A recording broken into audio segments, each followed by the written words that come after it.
Students grade 7 आज हमारा history का जो टॉपिक है वो है ज़हीरुद्दीन बाबर 1526 टू 1530। आपने लेसन को बहुत अच्छे से अंडरस्टैंड करना है क्योंकि हम रीडिंग डिक्टेशन नहीं करा रहे आपको। आपने अच्छे से अंडरस्टैंड करना है कि क्या पढ़ाया जा रहा है। मुस्लिम रूल का आगाज़ जो है सब कॉन्टिनेंट में आगाज़ होता है 633 AD को।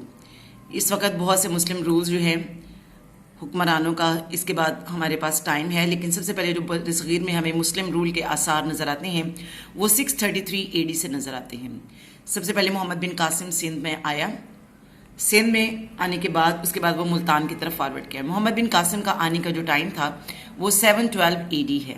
इसके बाद मुख्तलिफ मुसलमान रूल जो है वो बरसगीर पर हुक्मरानी करते रहे हैं, जिनमें हमारे पास सुल्तान महमूद गजनवी, सुल्तान कुतुबुद्दीन ऐबिक, मोहम्मद बिन तखलिक, सुल्तान मोहम्मद शहाबुद्दीन एंड अलाउद्दीन खिलजी।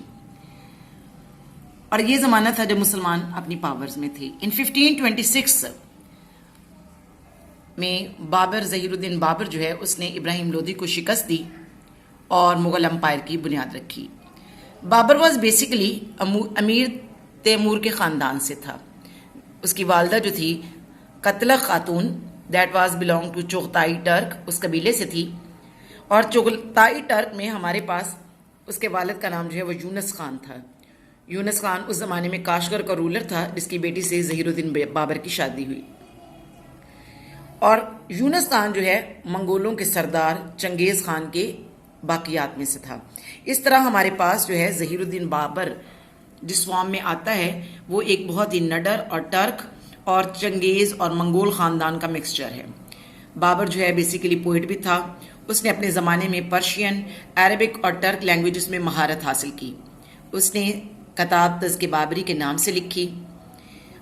और अभी 1494 का ज़माना था जब वो 11 ईयर्स ओल्ड था, जब उसके वालिद की डेथ हो गई। उस ज़माने से ज़हीरुद्दीन बाबर सेंट्रल एशिया में अपनी हुकूमत कायम करने की तैयारियां कर रहा था। सेंट्रल एशिया में उस वक्त किंग ऑफ ईरान की हुकूमत थी।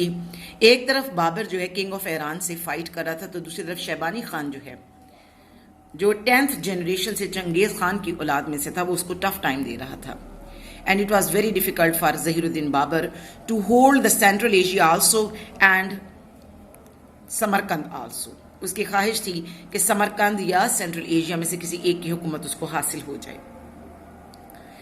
इन 1496 ज़हीरुद्दीन बाबर ने समरकंद को अटेम्प्ट करने की कोशिश की, कांकर्ड करने की, but it was a failed attempt. In 1497, after 1 year, he succeeded in capturing the Samarkand, but at that time he was a ruler of Fergana. Fergana वो प्लेस जहाँ पे ज़हीरुद्दीन बाबर पैदा हुआ था। जब उसने समरकंद को होल्ड किया तो फरगाना में उसके हाथ से निकल गया। उसके कजन्स ने उनका फ़ायदा उठाया उसके एब्सेंस का और फरगाना पर काबू कर लिया। ज़हीरुद्दीन बाबर वापस पलटा फरगाना की तरफ, तो दोबारा समरकंद उसके हाथ से निकल गया। इन 1500 AD में वो दोबारा समरकंद लेने में कामयाब हो गया, लेकिन समरकंद उसके हाथों में नहीं रहा और समरकंद फिर जो है शैबानी खान और उसके साथियों ने ज़हीरुद्दीन बाबर से अगेन रिकैप्चर्ड कर लिया। Then Babur decided that he started to conquer Kabul and Kandahar. उसने काबल और कंधार की तरफ अपनी तवज्जो मरकूज कर ली, फरगाना और समरकंद को छोड़ दिया।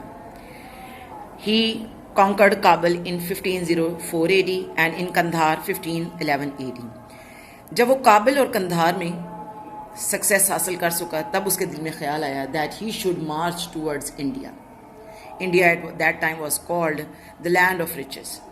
तो बाबर ने, ज़हीरुद्दीन बाबर ने 1526 को इंडिया उसने कॉन्कर्ड कर लिया सुल्तान इब्राहिम लोदी से। So student, this is the complete history of Zahiruddin Babar, how he become the ruler of India and how he take the dynasty of Indian subcontinent.